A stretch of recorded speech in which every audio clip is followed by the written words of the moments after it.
തങ്ങളുടെ സ്വഭാവവും വ്യക്തിത്വവും കൊണ്ട് ബിഗ് ബോസ് വീട്ടിൽ ഇപ്പോഴും നിലനിന്ന് പോകുന്ന രണ്ടു പേരാണ് അൻസിബയും ഋഷിയും.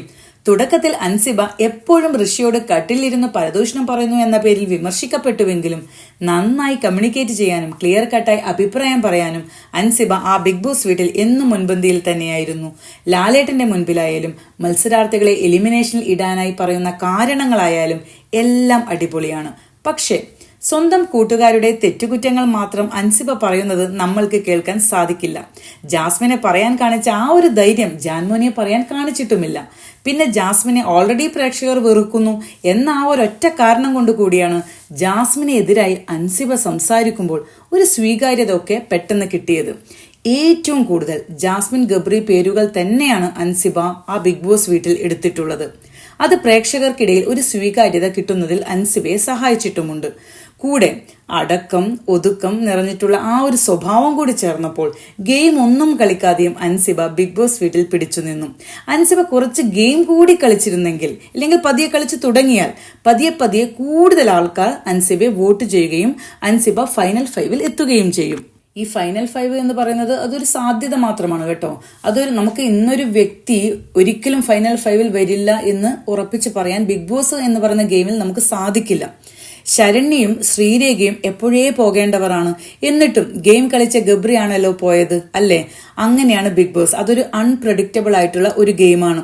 പിന്നെ ഇതിൽ കുറെ ലക്ക് എന്ന് പറയുന്ന ഒരു കാര്യം കൂടിയുണ്ട്. അതുപോലെ കോമൺ സെൻസ് നന്നായി ഉപയോഗിക്കേണ്ട ഒരു ഗെയിമാണ് ബിഗ് ബോസ്. അൻസിബയ്ക്ക് അതുണ്ട്. ക്യാപ്റ്റനായ സമയത്തും അൻസിബ സൂപ്പറായിരുന്നു. അതുപോലെ ഋഷി അൻസിബ കൂട്ടുകെട്ടും രണ്ടുപേർക്കും ഒരു നല്ല സ്വീകാര്യത പ്രേക്ഷകർക്ക് ഇടയിൽ കിട്ടിയിട്ടുണ്ട്.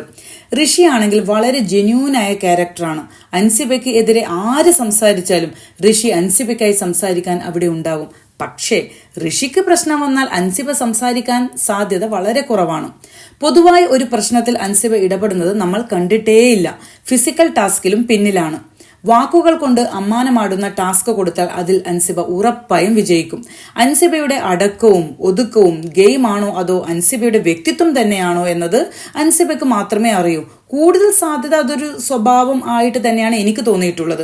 പക്ഷേ കുത്തിത്തിരിപ്പ് അൻസിബയ്ക്ക് നല്ലവണ്ണമുണ്ട്. ഗബ്രി ഔട്ടായതും താൻ സേവ് ആയതും അൻസിബയിൽ നല്ല ആത്മവിശ്വാസം ഉണ്ടാക്കിയിട്ടുണ്ട്. ഇന്ന് രാവിലെ ലൈവില് ഫുൾ പാട്ടൊക്കെ പാടി ഡാൻസ് ഒക്കെ ചെയ്തിട്ടാണ് ഫുഡൊക്കെ ഉണ്ടാക്കിയത്. ഒരു എക്സ്ട്രാ എനർജി ഇപ്പോൾ അൻസിബയ്ക്ക് കിട്ടിയിട്ടുണ്ട്. ഇതിന്റെ കൂടെ ഇപ്പോൾ ക്യാപ്റ്റൻ കൂടിയാണല്ലോ ഋഷി. അതുകൊണ്ട് തന്നെ ഇന്നിപ്പോൾ പവർ ടീമിനെ തെരഞ്ഞെടുക്കുകയുണ്ടായി. സ്വാഭാവികമായും അതിൽ അൻസിബയുണ്ട്. റസ്മിൻ, നോറ, അഭിഷേക്, അൻസിബ ഇവരെയാണ് പവർ ടീമിലേക്ക് ഋഷി തെരഞ്ഞെടുത്തത്. സായി, നന്ദന ഇവരെ കൂടെ കൂട്ടി 6 പേരെ പവർ ടീമിലേക്ക് എടുക്കാനായിരുന്നു ഋഷി പ്ലാൻ ചെയ്തത്. പക്ഷേ 4 പേരെ മാത്രമേ എടുക്കാൻ പാടുള്ളൂ എന്ന് ബിഗ് ബോസ് പറഞ്ഞു. അതായത് ബിഗ് ബോസ് ഒരു ചെറിയ പണി അവിടെ കൊടുത്തു. പവർ ടീമിൽ ആദ്യമായി എത്തുന്ന നോറയും അൻസിബയും പവർ കിട്ടുമ്പോൾ എങ്ങനെ പെരുമാറും എന്ന് നമുക്ക് നോക്കാം. അധികാരം കിട്ടുമ്പോൾ ആൾക്കാർ പൊതുവെ ചേഞ്ച് ആകാറുണ്ട്. അൻസിബയുടെ ചങ്ങാതിയായ ഋഷി ക്യാപ്റ്റൻ ആവുകയും അൻസിബ പവർ ടീമിൽ എത്തുകയും ചെയ്തിരിക്കുന്നു. ബിഗ് ബോസ് വീട്ടിലെ 2 പേർ, 2 ചങ്ങാതിമാർ, അവരുടെ കൈകളിലാണ് ഇന്ന് ഏറ്റവും വലിയ 2 പവറുകൾ ബിഗ് ബോസ് വീട്ടിനുള്ളിൽ കിടക്കുന്നത്.